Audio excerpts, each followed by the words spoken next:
चौंडाळा महाराष्ट्रातील रहस्यमय गावांपैकी एक गाव. छत्रपती संभाजीनगर जिल्ह्यातील पैठण तालुक्यातील हे छोटंसं गाव अनेक रहस्यांनी भरलेलं आहे. या गावामध्ये एकही दुमजली घर नाही. कोणत्याही घरामध्ये कॉट, खाट किंवा बाज नाही.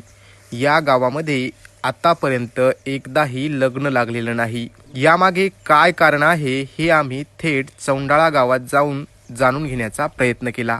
पाहुयात. नमस्कार. लोकल 18 मध्ये मी नारायण काळे आपल्या सगळ्यांचं स्वागत करतो. मंडळी, आपल्या देशामध्ये अनेक रहस्य दडलेली आहेत. मी सध्या आहे छत्रपती संभाजीनगर जिल्ह्यातील पैठण तालुक्यातील चौंडाळा या गावामध्ये. या ठिकाणी असलेल्या देवीमुळे या गावामध्ये लग्न लागत नाहीत. त्याचबरोबर बाज, खाट या पद्धतीची कुठलीही साधने नाहीत. त्याचबरोबर गावात दुमजली घर देखील नाही. यामागे काय कारण आहे याबाबतची माहिती आपण गावातील जाणकारांकडून जाणून घेऊयात. दुसऱ्या गोष्टी लग्न लागत नाही गावामध्ये. खाट वगैरे, पलंग, बाज वगैरे काहीच नाहीये. डिलिव्हरी पण आमची अशी जमिनीवर होती. डिलिव्हरी साधी होती, खाली एकदम शेक सगळी, काही नाही लागत त्याला देवीमुळं.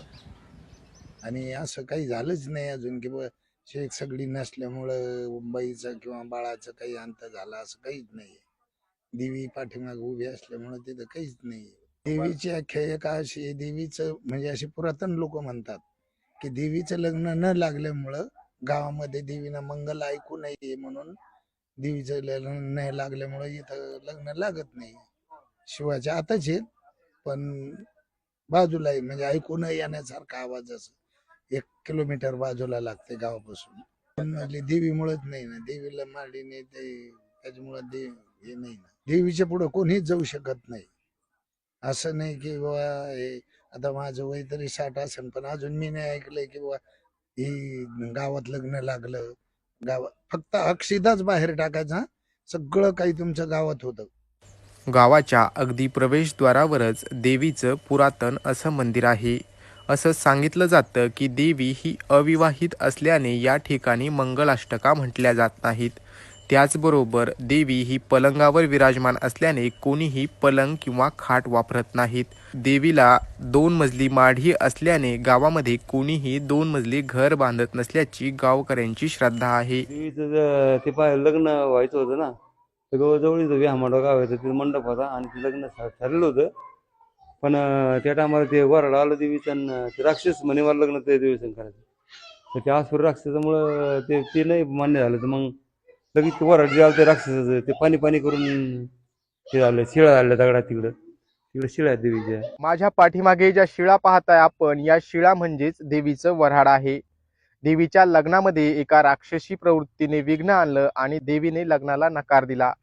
त्यामुळे हे वऱ्हाड पाणी म्हणून इथेच मृत झालं आणि त्याच्या शिळा तयार झाल्याचं गावकऱ्यांनी सांगितलं आहे.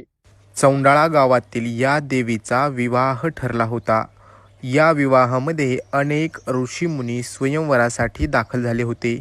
मात्र या विवाहात एका राक्षसी प्रवृत्तीने अडथळा आणण्याचा प्रयत्न केला.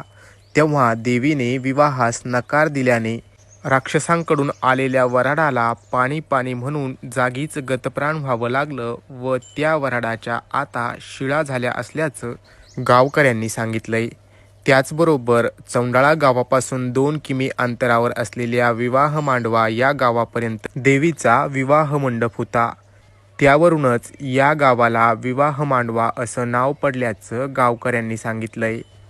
अनेक रहस्य गुपित काळाच्या ओघात गुडूप झाल्याने गावकऱ्यांनाही फारशी माहिती नाही.